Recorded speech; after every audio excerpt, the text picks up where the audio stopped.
Okay, so what we said from the design of the behaviors is you should think about what the task is and what the behaviors should express. And that's example of sort of pseudocode is you want to go from one classroom to another. And then you have to start, what does that mean? What should we with it do to get from one classroom to the other?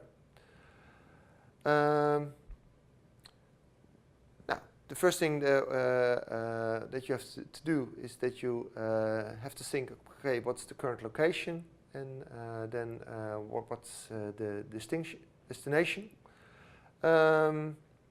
If you do that, then you have to travel the corridors, and it means that there are a lot of people running around the corridors.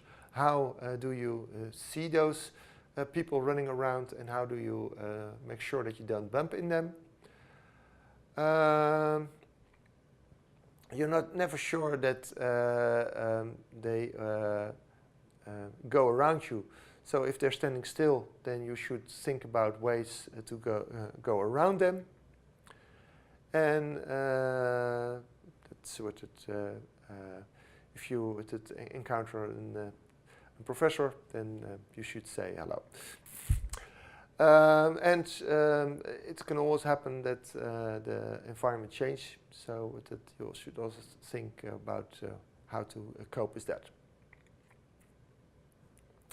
Now, that sort of descriptions are pure text-based. You can encode them in different sort of ways of expressing it. Some of them are really formal, some of them are with it, more in programming styles. We will look in 3 of them, the stimulus response diagrams, the functional notation, and the final state acceptor diagrams. So the stimulus response is quite comparable how in biology the things are put. What you do is that you describe each of the different entities you can encounter, the class location, the detected objects, the detected path, the detected students, and each of them you can couple to a certain behavior, and on the end you have then a coordinator that selects which of those different behaviors that you can make is currently controlling your actions.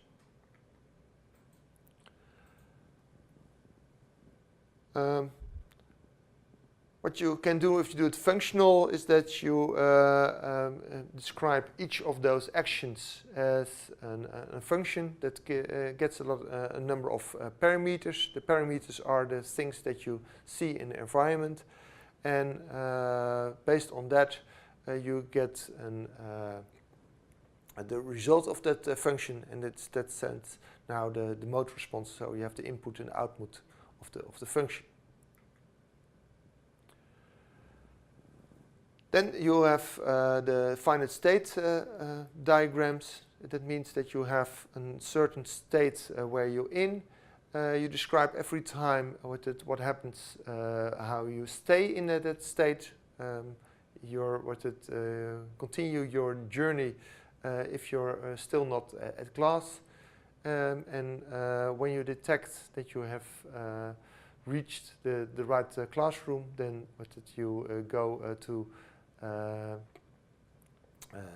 the end state that you are there, and then you start listen to your class. If something gets wrong, then you can jump to another end part. That's that you're lost, and then you have to ask your way. So each of them you can then start encoding in behaviors.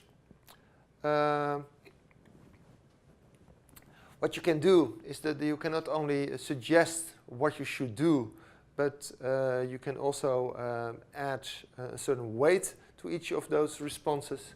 So then you have strength of what you want to do.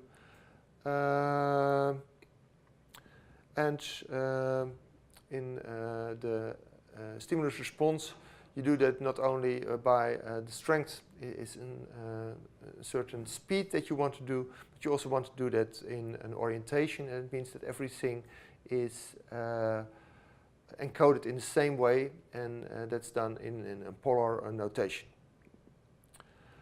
And you can with it combine all those vectors really with it easy with algebra. So that means that you put all those responses into continuous vectors. Another way is that you go discrete, and that you have only a finite state of a response that you have, and then you with it rule-based you decide or this or that, so that are in principle binary responses. And that is often used in rule-based systems as the behavioral language of Brooks. But in most cases, the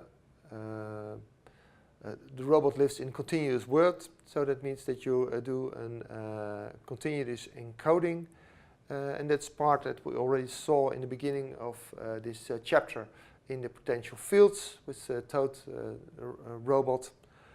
And the nice thing is that the potential fields don't have to be constant, but you can change them over time. So if you stay too long on the same place, then you can start a board and add additional potential fields in your system.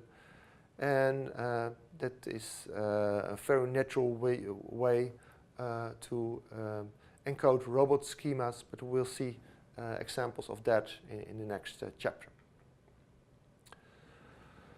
So the potential fields are in principle where you can see what the strength of your response should be on certain locations, and for each of the stimuli you can make another potential field, and you can sum them up. The result is a very diverse surface, but you only have to calculate the value on a limited number of places. So it's not something that is really stored, but can be calculated on the fly. But it's very easy if you are debugging your codes to see what the different force fields could be. So on the top you have an obstacle that you should evade. You have certain directions towards the goal that you have, and you could combine all those things, and based on the combined lower level you can show that your robot behaves first heading straight to the goal, and then when it comes too near to the obstacle, it goes in a wide circle around it and is then attracted again by the goal.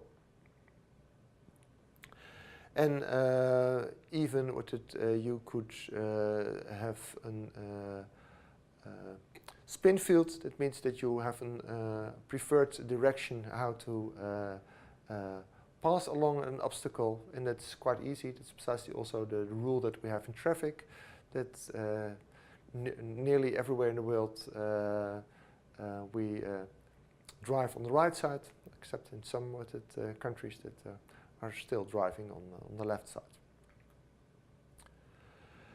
And the result is that you